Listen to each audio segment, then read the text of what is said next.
আসসালামু আলাইকুম ওরহমতুল্লাহি ওয়াবারাকাতুহ। কাছে ও দূরে দেশ বিদেশে যে যেখান থেকে দেখছেন সকলকে আন্তরিক মোবারকবাদ। আজকের আলোচনার বিষয় যুগে যুগে জালেমদের কঠিন শাস্তি। আল্লাহ রাব্বুল আলামিন মানব জাতিকে দুনিয়াতে প্রেরণ করার পূর্বে জিন জাতি সহ অসংখ্য জাতিকে পাঠিয়েছিলেন। তারা চরম জুলুম অত্যাচার করার কারণে আল্লাহ রাব্বুল আলামিন তাদেরকে কঠিন শাস্তি দিয়ে এই পৃথিবী থেকে ধ্বংস করে দিলেন। এরপরে আল্লাহ রাব্বুল আলামিন মানব জাতিকে পাঠালেন আদম আলাইহিস সালামের সন্তান হাবিল এবং কাবিল। কাবিল হাবিলকে হত্যা করার কারণে কাবিলকে আল্লাহ রাব্বুল আলামিন কঠিন শাস্তি দিয়ে তাকেও ধ্বংস করলেন। এরপরে নূহ আলাইহিস সালামের উম্মতদেরকে আল্লাহ রাব্বুল আলামিন তুফান দিয়ে ধ্বংস করলেন। এক পর্যায়ে নূহ আলাইহিস সালামের সন্তান কেনানও রক্ষা পেল না। পাহাড়ের উপর ওঠার পরেও আল্লাহ রাব্বুল আলামিন তাকে সেখানে ডুবিয়ে মারলেন। ইব্রাহিম আলাইহিস সালামের সময়ের নমরুদ নমরুদ ইব্রাহিম আলাইহিস সালামকে মানল না, আল্লাহকে মানল না। এই জন্য আল্লাহ রাব্বুল আলামিন নমরুদকে একটা ল্যাংড়া মশা দিয়ে মারলেন। কঠিন অপমানজনক তার মৃত্যু হলো। ল্যাংড়া মশা তার নাকের ভিতরে ঢুকলো, তাকে জুতার বাড়ি দিতে দিয়ে তাকে ধ্বংস করলেন। এক পর্যায়ে তার চরম অবস্থা হয়েছিল, সে আল্লাহ রাব্বুল আলামিনকে মারার জন্য আকাশে তীর পর্যন্ত নিক্ষেপ করছিল। আল্লাহ রাব্বুল আলামিন তাকে অপমানজনক মৃত্যু দিলেন। এরপরে আসছে সাদ্দাত। সাদ্দাত বেহেশত তৈরি করলেন। বেহেশতের মতো সবকিছু বানিয়ে সে বেহেশত, তার নিজের বানানো বেহেশত, নাউজুবিল্লাহ, সেটা উদ্বোধন করার জন্য সেই বেহেশতের, তার বানানো বেহেশতের দরজা যখন গেল, আল্লাহ রাব্বুল আলামিন আজরাইল ইসলামকে পাঠিয়ে সেখানে থেকে আছাড় মেরে তার অপমানজনক মৃত্যু ঘটালেন। কারুনকে আল্লাহ রাব্বুল আলামিন অনেক ধন সম্পদ দিয়েছিলেন, যার ধন সম্পদের কোনো সীমা রেখা ছিল না, এত ধন সম্পদ ছিল। সেই কারুন যখন জুলুম করলো, সেই ধন সম্পদ সঠিক পথে ব্যয় করলো না, আল্লাহ রাব্বুল আলামিন কারুনকে সেই ধন সম্পদ সহ জমিনের ভিতরে পুতিত করলেন। সেভাবে তার অপমানজনক মৃত্যু দিলেন। লূত আলাইহিস সালামের কাওমরা জঘন্যতম অপরাধে লিপ্ত ছিল। আল্লাহ রাব্বুল আলামিন তাদেরকে আকাশে উঠিয়ে নিয়ে সেখান থেকে আছাড় মেরে জমিনের নিচে পুতিত করলেন। আজও সেই সাগর রয়েছে যেটার নাম ডেড সি, মৃত সাগর, বাহরে মাইয়াত। সেই তাদেরকে সেভাবে আল্লাহ রাব্বুল আলামিন ধ্বংস করলেন। আব্রাহা, ইয়ামনের বাদশা, কাবাগরকে ধ্বংস করার জন্য সে আসলো।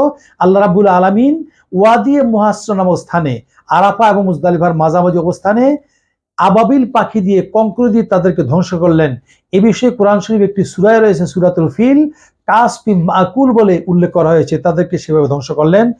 এভাবে আল্লাহ রাব্বুল আলামিন কাউমে আদ এবং সামুদ জাতি, যাদের সম্পর্কে কোরআনে কারীম এসেছে, আদ এবং সামুদ জাতির চেয়ে কঠিন জাতি, শক্তিশালী জাতি আল্লাহ কাউকে বানান না। অথচ সে আদ এবং সামুদ জাতিকে আল্লাহ রাব্বুল আলামিন কঠিন শাস্তি দিয়ে জুলুম করার কারণে তাদেরকে দুনিয়া থেকে অপমানজনক মৃত্যু দিলেন। আবু জেহেল প্রিয় নবী রাসূল করিম সাল্লাল্লাহু আলাইহি ওয়াসাল্লামের উপর অত্যাচার করলো। এক পর্যায়ে আবু জেহেলের কল্লাটা কেটে আব্দুল্লাহ ইবনে মাসউদ, কুকুর যেভাবে মরলে নেয়, সেই কুকুরের মতো সে আবু জেহেলের কানের মধ্যে রশি লাগিয়ে রাস্তা দিয়ে টেনে টেনে নবীজির সামনে নিল। এভাবে তার কঠিন শাস্তির তার মৃত্যু হলো। এভাবে আমরা দেখতে পাই কারবালার, অনেকে বলে যে কারবালা হত্যার বিচার হয়নি, না, তাও হয়েছে। দুনিয়াতে তো হয়েছেই, আখেরাতে আবদুল আবাদের সাথে তাতে রয়েছে। ইয়াজিদ সীমার থেকে শুরু করে এর আগে রয়েছে হাজ্জাজ বিন ইউসুফ জালেম বাদশাহ। আমাদের এই যুগে রয়েছে দ্বীন এলাহি প্রতিষ্ঠা যে করেছিল আকবর সহ।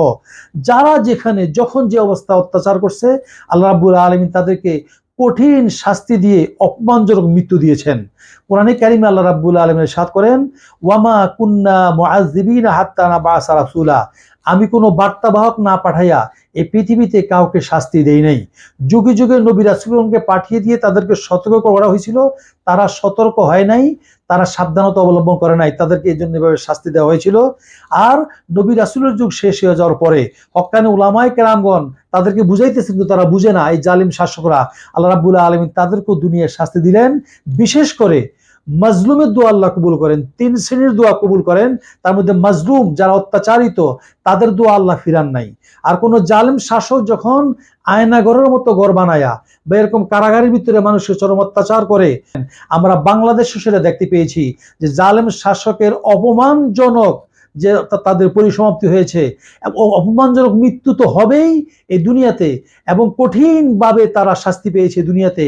আর আখিরাতে তো আবাদুল আবাদের শাস্তি রয়েছেই। এই জন্য আল্লাহ রাব্বুল আলামিন কোরআনে কারিমে ইরশাদ করেন, ফানজুর কাইফা কানা আকিবাতু যালিমিন, তোমরা দেখো যে আমি জালেমদেরকে কিভাবে শাস্তি দেই।